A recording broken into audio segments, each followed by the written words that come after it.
No niin, aloitellaan tätä lähistötilaisuutta. Täällä on paikalla Indiansista valmentaja Mikko Laurikainen ja Valtteri Kainalainen pelaajista ja Olsista sitten mukana Jarmo Härmä ja Veto. Aloitetaanpa sieltä pelin ratkaisijasta. Teit tasoitusmaalin siinä ja voittomaalin sut sitten vielä jatkoajalta. Mitkä se on fiilikset? No nyt on tietenkin hyvät fiilikset, että me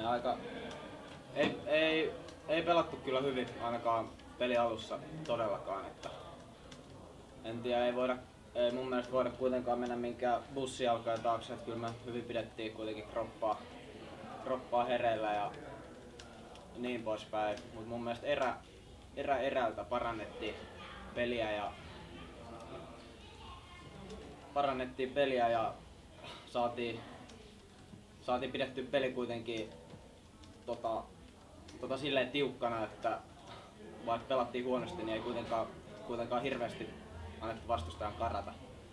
Ja tosi iloinen on, että noustiin tasoihin ja vielä kertoo mun mielestä joukkueen luonteesta myös, että saatiin kairattua vielä voitto tuolta. Onhan paljon kivempi matkata pisteiden kanssa tonne etelään. Toi aika pitkä bussimatka tullut. Teillä on alkukausi sujunut aika hyvin. Ilmeisesti itseluottamus on joukkueessa kohillaan. Siinä ei selkäranka katkennut, vaikka pari maalia oli jäljessä. No joo, on itseluottamus kohdillaan kaikilla, mutta ei tässä kuitenkaan kukaan tyytyväinen ole. Joo, kiitos. No, Ville, miltä nyt tuntuu? No kyllähän sama setunut on tietenkin. Että paikkoja oli tappaa tuo peli tuossa kolmannessa erässä. Siihen ei pystytty. Kyllä masentaa. Oma peli kuitenkin sujuu ihan kohtuullisesti ja peli ketjukaverin kanssa kulki kans ihan ok ilmeisesti. No kyllä se kulki ainakin hyökkäyssuuntaan, että puolustuspäähän tietenkin oli vähän vaikeuksia, että muutama semmoinen helppo, mitkä olisi pitänyt saada ehkä pois, niin tuli hyökkäyssuuntaan ihan ok. Ols on sekoitellut ketjuja tässä aika railakkaasti nyt muutamassa viimeisessä pelissä. Miltä se noin pelaajan kantista tuntuu? Kaverit vaihtuu siinä vielä koko ajan. No eipä se pahalta tunnu, että siinä on tietenkin muutamat jätkät, jotka pystyy pelaamaan toistensa kanssa, ne on pietty aika pitkälti. Että minäkin olen Rantalan Peten kanssa pelannut ja pakit on pysynyt siinä aika hyvin, niin ei se vaikeaa ollut. Joo, haluatko sä kysyä pelaajilta? No joo, tuossa vastustaja sanoi, että itseluottamus on ihan kohtuu hyvällä tasolla, niin miten teillä joukkueen sisällä on vähän karkailu? No joo, no loputhan on vaikeita, että ollaan ollut tässä tilanteessa aika monesti muutenkin tässä tällä kaudella ja vaikeita on ollut. Tuntuuko sitä lamaannutte tuommoisessa tilanteessa, kun pitäisi ottaa? No en nyt tiedä, en osaa analysoida sitä sen enempää. Sitä pitää katsoa videolta, mitä sillä on tehty väärin.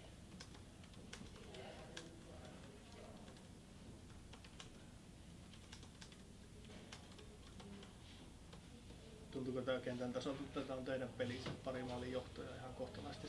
Tuntuu, että ihan ennen loppuakin niin tuntui selkeästi, että kyllähän tämä nyt vie, mutta ei vietykään.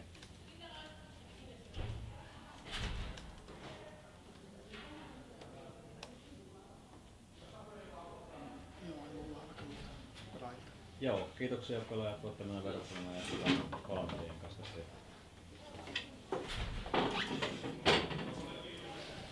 No niin, Mikko, tiukka peli kääntyi teille tuossa lopussa.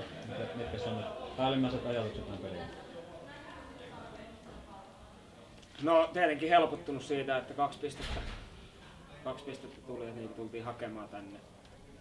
Valtteri tossa niin kiteytti pelin ihan hyvin, että eka erä oli meiltä huono erä. Vähän samoja ongelmia kuin aikaisemminkin, että ollaan vähän ehkä luultu itsestämme enemmän mitä on, että ei olla valmiita tekemään kaikkia asioita täysin. Parannettiin kyllä erältä peliä ja kolmannen erän loppuhan oli ihan yhtä maalia käytännössä. Luotin kyllä, että se tulee siellä sitten se tasoitusmaali, mutta aika viime tippaa sehän ja onneksi tuli näin. Sitten jatkoajalla tiesin, että jos päässään pallolle, niin kyllä meidän ykkönen pystyy sen ratkaisemaan, että oli taas aika hyvässä vireessä taas tänään. Kyllä, ehdottomasti.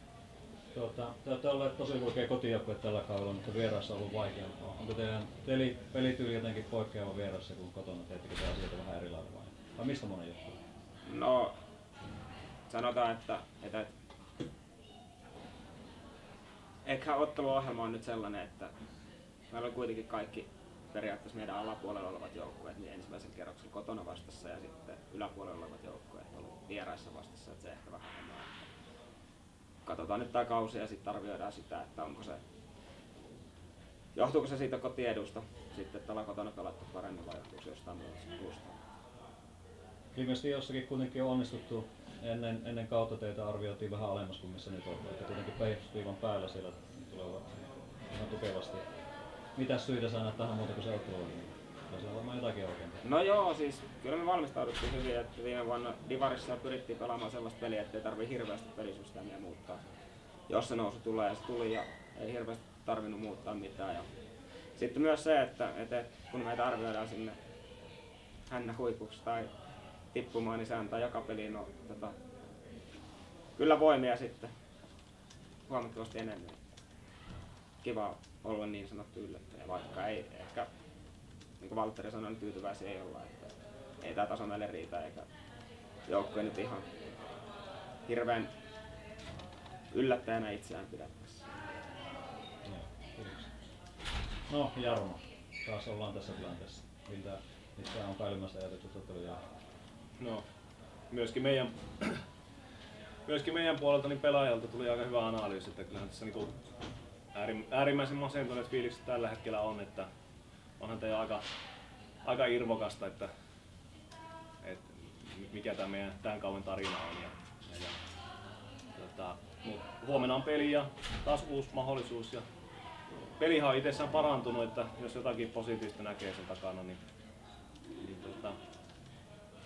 eikä huomennakin ole mahdollisuus helpottaa tuota tilannetta. Mikä siinä Olsin pelissä on muuttunut, että se on parantunut? Ainakin Karvasta oli laskettu aika huomattavaa alas. Se oli jo vähän pitempään sille, että ollaan siitä matalempaa reagoitu. Kyllähän tuo nyt vieläkin kohtuu aktiivista oli. Mutta kaveri ykkönen liikutti kyllä niin hyvin palloa hyökkäysalueella, että heidän 2-3 maalia mitä tekivät, niin enemmän ehkä vastustajan hyvyyttä jopa kuin oman puolustamisen huonotta, vaikka matalalla oltiinkin, että ei saatu vaan tiloja pois. Mutta ei, hyökkäyspelaaminen oli parempaa kuin tällä kaudella missään vaiheessa. Että mä en tiedä missä pelissä, me ollaan ainakin erissä pelissä Mikon kanssa oltu, että mä laskin itse maalinpaikat ja ne oli toka erässä Indiassa ja meille oli kolmannessa erässä 12-5 omissa lapuissa. Että kyllä niistä olisi pitänyt tappaa todellakin tuo peli. Että 2 maalin johossa kaveri pääsi ylivoimamaalille, mikä oli todella hepponen jäädä niin mukaan siihen peliin ja sitten saivat vähän höökiä siitä. Senkin jälkeen oli kyllä niin paljon tilaisuuksia tappaa tuo peli. Pitäisi vaan tappaa niillä hetkillä. Pallopeli laaja-alaisuuksia. Ilmeisesti se aika paljon pääkopasta oli kiinni. Öikä tietenkin pelasi hyvän pelin siellä Heimon maalilla kyllä. No joo, mutta niinhän tää kaikki on pallopelissä. Päästähän tää on itseluottamusjuttujahan tää on. Että en mä nyt näkisi, että välttämättä Indias nyt materiaaliltakaan nyt kovin kaukana meistä on eilen. Että kyllä se kun pääsit hyvään virheeseen, niin se ruokkii onnistumisia ja se ei ole meidän kaudella ollut. Tällä kaudella se ei ollut meidän juttu. Joo, joukkueeseen on tässä tulossa nyt muutamia muutoksia. Lindgrenin Jukka ilmeisesti lähti Sastamolle ja Järvenpään JP on tulossa UIK:sta joukkueeseen. Mitäs odotat JP:ltä?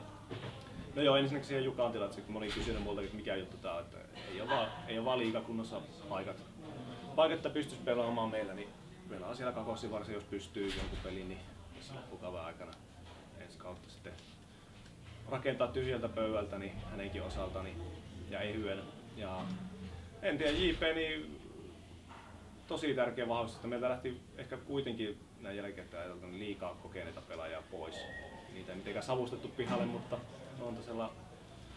luontaisella jutulla se hoitu ja niin lähti vähän liikakinta pois. JP kokeneena, moniroolisena ja monikäyttöisenä jätkänä, niin tosi tärkeä lisää tuohon ja varsinkin tuonne pukukoppipuolelle myöskin.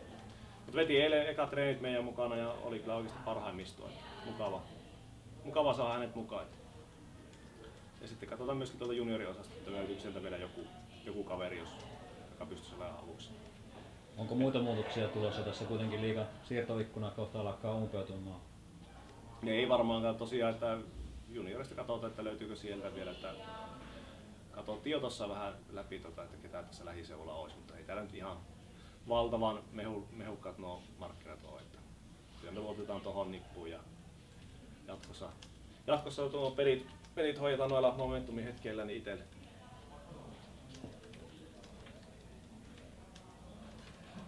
Joo, haluatko sä kysyä vielä? Onko ajatellut urheilupsykologin käyttämistä? Niin kuitenkin tuommoista aika klassisia sulamisia tehdään. Niin, no ei olla kyllä, että kyllä se päivittäiseen treenaamiseen kuuluu psyykkinen valmentaminen ja tämmöiset, että ei se kun pistä palloa pussiin ja voittoja, niin hommat helpottuu ja näyttää paremmalle. Ei ole ollut, kyllä se on tuo pelin laittaminen kuntoon ja sitä kautta se ratkaisut, että en tiedä, ei tuntuisi oikein luontaiselle nyt semmoinen vaihtoehto. Mut mikä ettei, kyllähän niin kuin kaikkia pitää miettiä, olla viimeisenä kuitenkin sarjassa, että ei ole nappiin mennyt.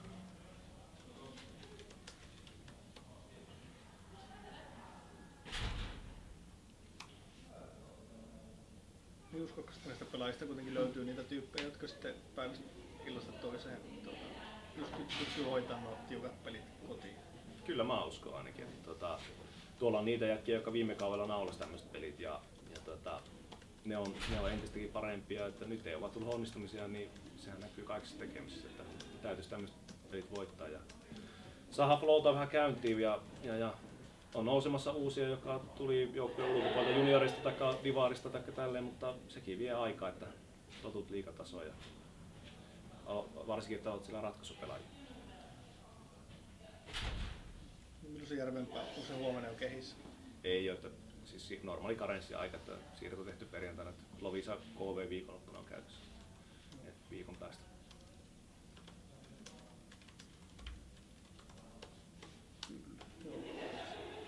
No niin, kiitoksia Indiansille, hyvää kotimaata. Kiitos. Ei,